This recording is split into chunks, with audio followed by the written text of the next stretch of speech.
aqui, que é do nosso distrito, 4730. E aí, quando a Úrsula pediu para trazer o caso de sucesso, apresentar o caso de sucesso, nós resolvemos trazer o sucesso pessoalmente para apresentar. Então não vou apresentar porque ele vai, né, se auto-apresentar e durante a apresentação dele vai dar todos os dados. Boa sorte. Então, boa tarde a todos. Vou falar, meu nome é Henrique, eu tenho 27 anos, estudo engenharia química, estou na família Rotária há 15 anos, mais ou menos. Eu entrei no Rota Kids em 2003 e eu fiz duas vezes o programa Intercâmbio de Novas Gerações. A primeira em 2012, ainda era o NGE, eu fui para a Dinamarca, e a segunda foi desse ano, que eu fui para a Alemanha.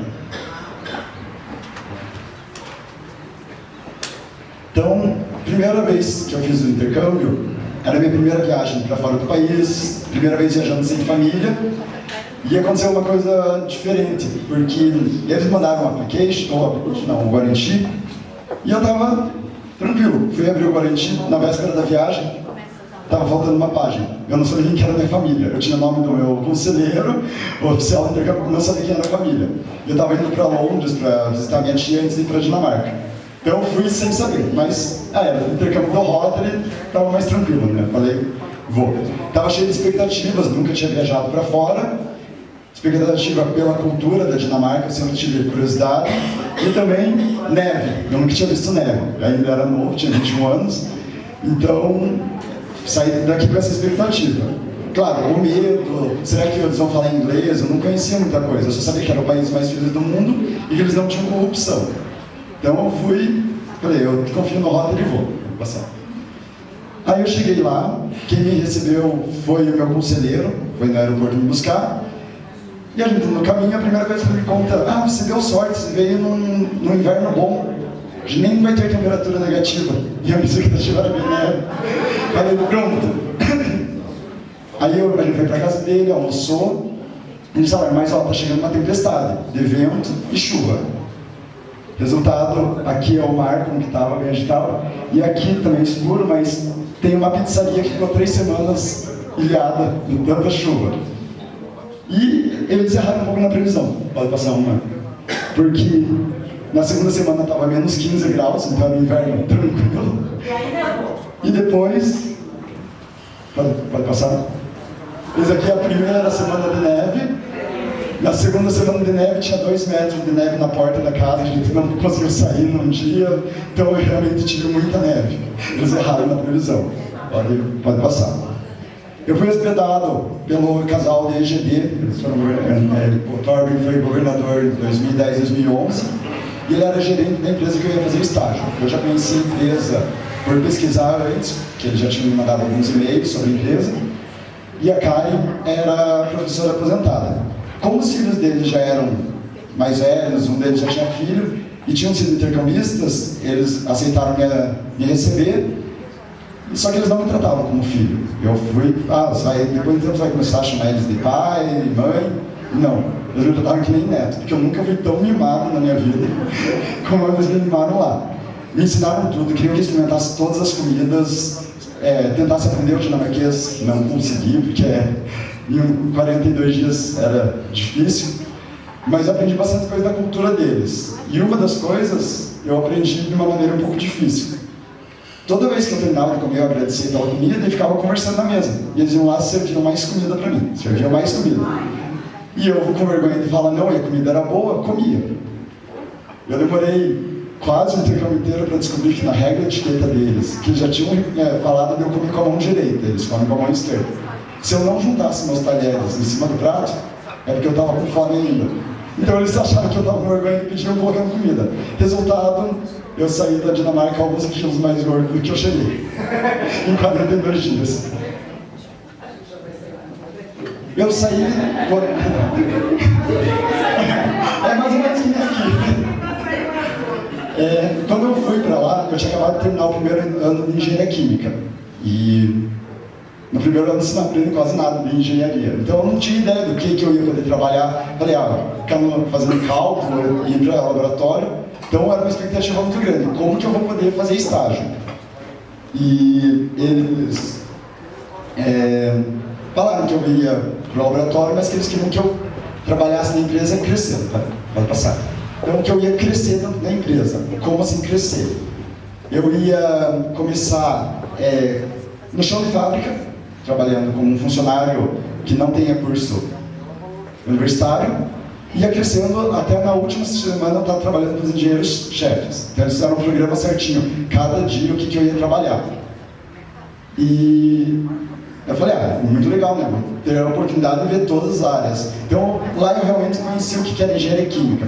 Eu vi diferenças, por exemplo, no curso. Eles ficaram assustados que o curso de engenharia química aqui no Brasil pode ser de 5 ou 6 anos, sendo que lá são 3 anos. Então eles achavam, nossa, porque isso tudo, e a carga horária aqui é muito maior, então foi legal essa troca de cultura. Mas comecei como não como engenheiro, comecei como um funcionário de chão de fábrica. Então a gente trabalhava numa sala de controle, quando dava um alarme, é que tinha algum problema, a gente tinha que resolver. No meu segundo dia na empresa, o problema foi uma explosão, que a gente teve que resolver. Chegamos lá, estava um encanamento estourado, entupido, e eles tentando limpar, e não limpavam. Jogavam água, tentaram água quente, nada desentupia. Aí eu olhei assim, conversando com uma outra menina que ela era recém-contratada, engenheira, eu falei assim, mas se a água não está dissolvendo, será que não tem que usar outro tipo de solvente? Daí ela falou assim, eu já falei isso pra eles, mas eles não me escutam, tenta falar você. E eu falei, eles, não sei se para tentar agradar o estrangeiro, foram lá e tentaram, e deu certo. E eles, nossa, parabéns. Daí eu falei, pronto, eu vou ser promovido, né? Não sou mais só chão de fábrica. Fui promovido. Agora eu ia ser o encanador, tive que montar o encanamento. Só que tem um detalhe, era no terceiro andar da fábrica, e a partir do segundo andar não tinha piso, era aquelas grades. E eu com aquelas luvas gigantes, tentava montar o parafuso e caía. Não caía no andar, caía lá no primeiro. 60 graus descendo, subindo mais 7 vezes. Cheguei em casa morto, não aguentava andar, fui pro quarto de mim, eles perguntaram se estava tudo bem, era meu segundo dia de estágio, né? Tá tudo bem, eu expliquei para eles. Aí eu achei, pronto, né? Eles vieram preocupados, vamos falar para mudar, alguma coisa disso. Eles olharam para o meu pai lá, o Thor. Aqui na Dinamarca a gente tem um ditado, o que você não tem na cabeça, você tem que ter nas pernas. Eu, nossa, eu vou dormir com essa, né? No outro dia eu cheguei na empresa, passei por um monte de saco plástico, perguntei se eles iam jogar fora, só que um. Falei, posso usar então para forrar o chão?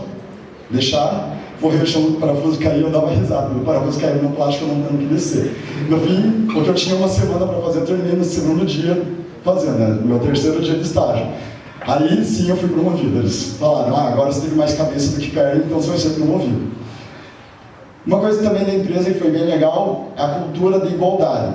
Além de eles terem o maior salário da empresa, não pode ser mais do que 3 vezes o menor salário. Então, quem limpa o chão, seu engenheiro-chefe ou gerente, ganhava 45 mil.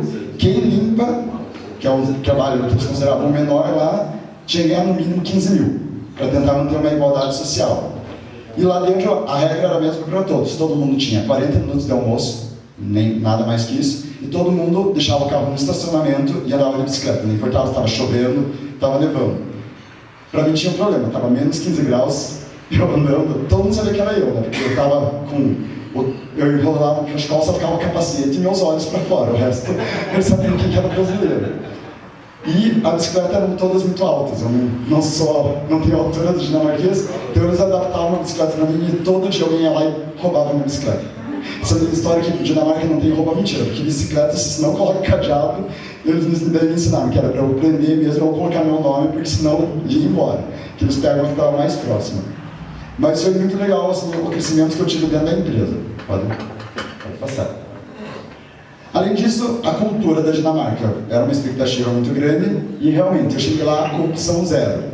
A gente foi no primeiro fim de semana, eles me levaram para Copenhague, que é onde a filha deles morava, e estava tendo eleições. Então tinha umas caixas de papelão assim, no meio da rua com uns buracos. Eu, curioso, perguntei o que era. Eles, a urna para o voto, para os cargos municipais. Eu falei, mas como assim? As pessoas imprimem a cédula em casa e vão lá e votam. Eu perguntei, como brasileiro, já pensei o que podem fazer. E se alguém votar 2 vezes? E a resposta foi, por que alguém faria isso? Então, eu acho que aí começou o choque de cultura bem maior. Segurança, isso daqui é uma joalheria. Isso daqui, essas pirâmides, elas não são de vidro, blindado, nada, é plástico. Eles deixam joias no meio da rua. Isso numa cidade pequena, que eu morei de 7 mil habitantes. Eles não trancavam a porta de casa. E teve um dia que eu perdi minha carteira voltando. Eu comecei a jogar hockey e eu perdi minha carteira voltando. Cheguei em casa, notei que estava assim, fiquei desesperado. Estavam meus documentos, passaporte. Eles, calma, amanhã você vai de dia, pega a bicicleta, volta pelo menos os caminhos que você veio, que você vai encontrar. No fim, estava em cima de uma caixa de correio no outro dia com tudo intacto, dinheiro, tudo. Eles não deixaram nem eu sair de noite para procurar, falaram que no outro dia ia estar lá.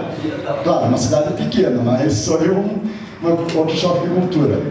Me levaram para caçar, vou falar, essa foi uma experiência que eu me assustei um pouco, não esperava, porque aqui no Brasil a gente não tem esse costume. E também eu tive a oportunidade de apresentar a comida brasileira, eu fiz feijoada para eles, tive bastante contato com a intercambista do México, por causa que a gente estava afastado de Copenhague, então ela não tinha tanto contato com o intercambista, então a gente acabou ficando bem amigo. E acabei indo, tinha coisas que faziam programação para ela me chamava para ir junto, visitar castelo, então também tive esse contato. Mas na maioria das vezes eu viajava com a família mesmo.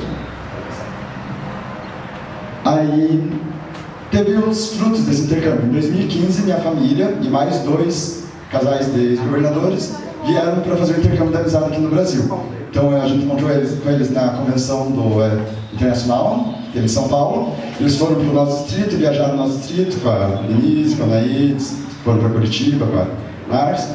Depois meu pai levou eles para Foz e para o Rio de Janeiro, além de conhecer a região. Então foi bem legal, principalmente porque eles vieram bem quando o meu clube estava fazendo o jantar dinamarquês. Então, que é um projeto, a gente faz um jantar com uma apresentação de ex-intercambistas. E caiu bem na minha apresentação o fim de semana que eles iam para Ponta Grossa. E a gente tinha marcado fazia 1 ano já, então foi bem legal coincidir e eles terem visto minha apresentação. Vai passar.